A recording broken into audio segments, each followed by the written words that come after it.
Hey everybody, Who's Your Jedi here with another review for you. And this time I'm talking about episode 10 of season 2 of Young Justice called Before the Dawn. And after the rather intense last episode, this time around we actually get to see our heroes getting some real victories. But no victory comes without a price, right? And boy, do some of our heroes have some serious prices to pay. Now, of course, the big thing here is that we get to know for sure just who it is the Light's partner is. And this is, of course, the alien race known as the Reach. Now, last episode I talked about the possibility of it being Darkseid, but if you've been watching these reviews, you will recall that I have mentioned the Reach as a possibility before. Now, if you're not totally familiar with them, they're basically obviously evil aliens who originated in the Blue Beetle comics. They are, like in the comics, the source of the scarab that Jaime Reyes uses. Now, what's interesting here is that this time around, Black Beetle is a member of the Reach. In the comics, the short version is he's a member of a group of time-traveling bad guys who call themselves, I kid you not, the Time Stealers, and his primary enemy is actually Booster Gold. But I can understand why they would take that character and really put him here, because it makes sense to do that because of the same reason it actually makes the most sense to use the Reach as the villains here, because simply they are the ones with the personal connection to one of the members of the team. And in storytelling like this, you always want things to be personal. Now, granted, not every villain has to be somebody's long lost brother or something like that. But you do want those genuine emotional connections between your characters, between your heroes and your villains. I mean, one of the reasons that the Joker is such an intense foe of Batman is in the comics, he killed Jason Todd, the second Robin. And take note, of course, that in the Young Justice reality, Jason Todd, the second Robin, is also dead. But anyway, let's get into it. Since I was already talking about it, let's talk about what's going on with Jaime this episode. We do very briefly get to see his secret origin. Slightly different than what happened in the comics, but the spirit of it, I feel, is there. And this episode, we also get to see Bart come clean with him about what's going on with him. He lays the full story out for Jaime. He's not pretending to be some guy who's a tourist with a broken down car before. Here, he's telling Jaime that he could really become someone horrible and evil in the future. And to Jaime, of course, who's really one of the best examples of an extremely moral, extremely upright young hero that's come out of DC in the last several years, this is, of course, an enormous emotional blow. But we do see that's possible, and we see a good person going down the wrong path right here in this episode. Just not that far from where Jaime is dealing with all this, we see Miss Martian. We see what can happen.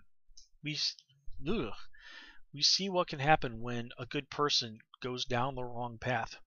And this is something, of course, we've seen before. We know that she's had this habit of mind-raping villains to the point where they're saying they're drooling all over themselves, and that she was even willing to use that power on Superboy, her boyfriend. And of course, that's what ended their relationship. And here's the problem with all of that, right here, made very clear when it comes to being a vigilante. And it's one of the reasons why heroes in the DC universe are extraordinarily reluctant to kill, in most cases. It's simply that even the best people can make mistakes. And when you do something that is as irrevocable as killing, then you can't take it back. Now, granted, what Megan does to Calder doesn't kill him, but still, we don't know what he is. He's at the very least looked to be in a kind of rendered a blank. And she realizes that she made a mistake. That she decided that her judgment was so perfect, so absolute, so flawless, that she could do these things to other people and not really think that there could be any possible negative consequences to this. But she's already seen that's not true.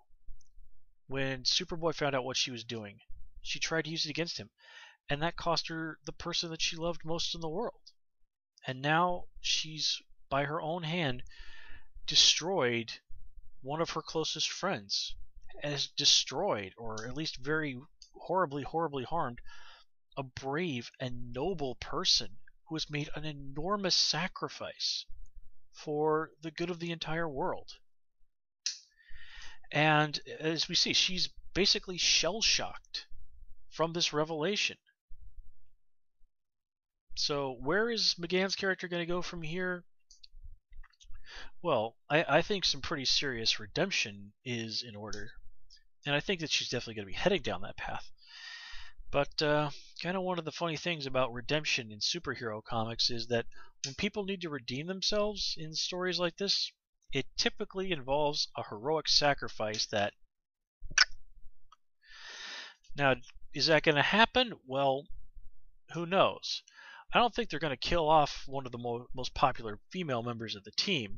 Certainly not. Well, maybe not. On the other hand, it's not as if we haven't had some other really cool, really awesome female characters step up this season. We've got Batgirl and Wonder Girl. And if you didn't catch on to it, that blonde girl who was captured by the Reach, that was Stephanie Brown, aka Spoiler, and for a brief time, the fourth Robin. Now, granted, if you're familiar with the comics, you might have guessed that's who it was. And this is confirmed by her name, Stephanie Brown, being there in the credits. In fact, she's also voiced by Mae Whitman, who does the voice of Wonder Girl, and who will, I will never stop reminding you guys, was also the voice of Katara on Avatar: The Last Airbender, and was Roxanne Richer in the Scott Pilgrim movie, and Anne on Arrested Development. And I'm not going to stop reminding you guys of that particular fact, because all three of those are abso-freaking-lutely awesome. So, yeah. Is it possible we'll see Spoiler in the show someday down the road? Hey, maybe. I don't think it'll be this season, though. I think they'd have to jump the timeline a little bit forward for random unnamed girl from Gotham City to have fully made it to the part where she could be Spoiler. But if that does happen, I would be totally on board with that. I absolutely love Spoiler. I really fell in love with the character with the Chuck Dixon run on the Robin comics from back in the 90s. Her relationship with Tim Drake and it was just really fun to read. There were really great characters who really bounced off each other in an extremely entertaining and funny way, and they were just such a great match for each other in so many ways. I just absolutely loved reading those stories. But anyway, there were some other teens, of course, who were there. Not really sure who they were, although the black kid that they kept cutting to during the fight with Black Beetle, I couldn't help but look at that guy and think, well, that's obviously Static. But wait a minute, do we already get Static in this universe? That's the downside of these humongous breaks between episodes, is that I tend to forget important details like that. But let's just move on. Yes, I'm looking at my notes here. There was actually something that I wanted to talk about last week, but I forgot to mention. And it was when we were seeing Dick really freaking out about, internally, you could tell he was doing it, internally about what was going on and about how the situation had spiraled out of control. And him insisting that he could still handle things, even though there was such an obvious multitude of factors that he had no real control over, and that this situation was heading straight to hell. This whole thing that we're looking at this season is, in a way, a horrible fulfillment of one of Dick's own fears. Remember that counseling session he had with Black Canary where he talked about, I don't want to be Batman. I don't want to be this grim and serious person who's always just focused on the mission. That really is his great fear in life. And look at what has happened. Look at what has happened. Dick has become everything that he has feared he might become. In the comics, Batman has been sometimes depicted as being an extremely as being extremely callous towards his teammates, and even not above maybe using them to some degree, or even and one of the more famous stories, Justice League Tower of Babel, I remember was, and in the famous Omax story, we basically discovered that Batman had kept files on every superhero in the DC universe, and it included strategies for how to take them down if they were to ever lose control and go bad. And of course, the bad guys got a hold of these files and used them against the heroes, and Batman got kicked out of the Justice League. But anyway, the point of all of this is that Dick has gone down that path. He is not above using his friends, lying to them, even standing by and letting them be taken prisoner, which resulted in their torture to succeed in his goals. Now, granted, he didn't know that Jaime and Bart and Gar would be tortured, but when these superheroes are taken prisoner by bad guys, it's usually not for tea and cookies. And that's something that's probably going to come out. I mean, I can't imagine that McGann is going to keep silent about all this. I think she's just too shocked. And frankly, if the whole thing doesn't eventually come out, then there's no drama. And that's what we're ultimately here for, is for action and drama. And it's just too great a storytelling event for them to not find out about this and basically not want Dick's head on a platter for all of this. Now, granted, I don't know for sure that's what's going to happen, but I have a feeling that when the truth comes out, and it will come out, that a lot of the other members of the team are going to be extraordinarily unhappy with both Dick and McGann. Now, one other thing that I wanted to talk about, going back to Bart for a moment, and this is a very subtle thing that you might have missed, is remember how in Bart's crazy future slang, mode is bad and crash is good? He even specifically says to Jaime about turning into the evil Blue Beetle of the future, about him going mode. Now, of course, like most of it, when I heard it, I just thought this was basically meant to be goofy future slang. But here we see that this slang that Bart uses has a very real and very personal meaning to people from the world he comes from.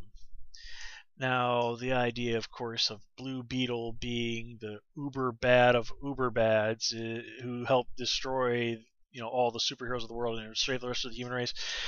Yeah, that feels kind of like a little bit of an exaggeration.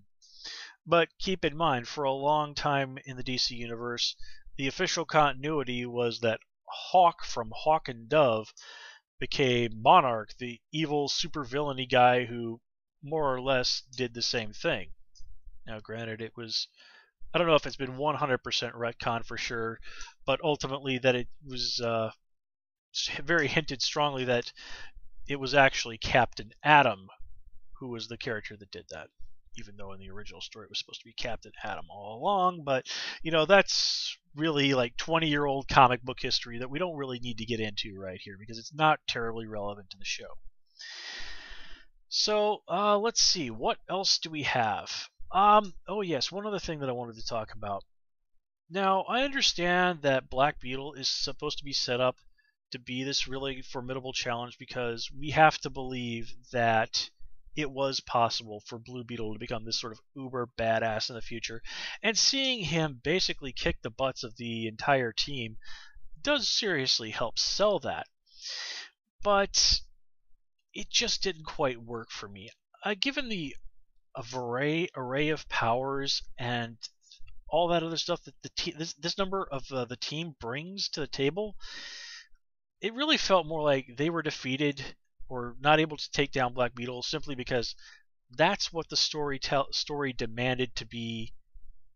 The story demanded in order for Blue Beetle to be convincingly sold as a future, uber villain, rather than what's realistically possible given what we know of the knowledge and skills and powers of the heroes who were present in that situation.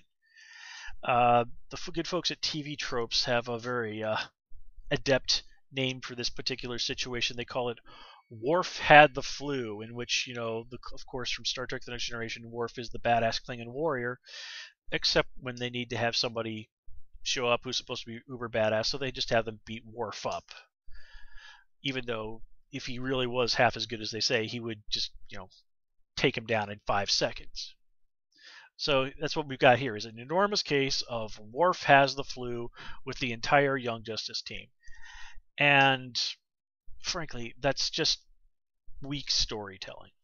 If you want to present something like this, you really need to convincingly sell it and not have it feel like the team lost that battle because the plot demanded it. Now, I've talked about the plot demanding certain things in my videos before.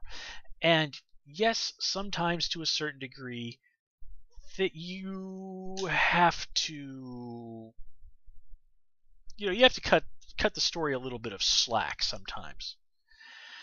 But some other times it's just asking too much. And as somebody who, as considers writing one of his hobbies, I understand this. And there is no absolute line. Writing is, of course, an art, not a science. What somebody considers too much is going to be just enough or even not enough for somebody else. So, in my personal opinion, they were asking me to hand wave too much with that situation. I'm sure there are plenty of other viewers who just looked at that and go, you know what, that's fine. I don't have a problem with that particular situation. And again, this is all extremely subjective. It's all a matter of taste. And if you feel differently than me on this situation, then I'm not going to argue about it. Again, it's just a matter of taste and how much slack you're willing to cut a story. But anyway, now we're really moving on. We do get to see Jigor and Godfrey again, and the Reach, making their sort of pitch to humanity as them being good guys. Now, okay, correct me if I'm wrong, but don't the Young Justice team, and by extension the Justice League, have somewhere in the neighborhood of over a dozen witnesses they can bring forward, credible witnesses that they can bring forward to say, the Reach are trying to pull the wool over your eyes. Now, granted, and I think G. Gordon Godfrey is meant to be a subtle hint in this direction as to why, if they were to try and do that, it might not work. I mean, there are certainly people like G. Gordon Godfrey who would just say, like, you're just doing this to try and discredit the Reach so as to not make the aliens in the Justice League look bad. So, in a way, the Reach are, of course, being extraordinarily clever here, is that they also have, they have this superpower stuff going on, they have a military, but they're also playing politics against the heroes. And that is a credit to them as villains. It shows that they are extremely smart, extremely capable, and able to adapt and plan ahead and just have a genuinely, possibly effective strategy. In fact, and we've even seen the future where it works, which elevates the Reach as a threat. It reminds us that, the heroes have a real challenge here, and they're not going to have an easy time dealing with this situation. And that is good storytelling. Anyway, folks, that's all I really have to say this episode. Oh yes, definitely was a big kick, of course, to see Jigor and Godfrey again, voiced by the one, the only, the legendary Tim Curry. You have to give Tim Curry props for anything he appears in, because he makes it like 50,000 times better. But yeah, overall, pretty solid episode. Of course, please comment, rate, and subscribe on this video. You can, of course, follow me on Twitter at HoosierJedi. And until next time, take care and have a good one.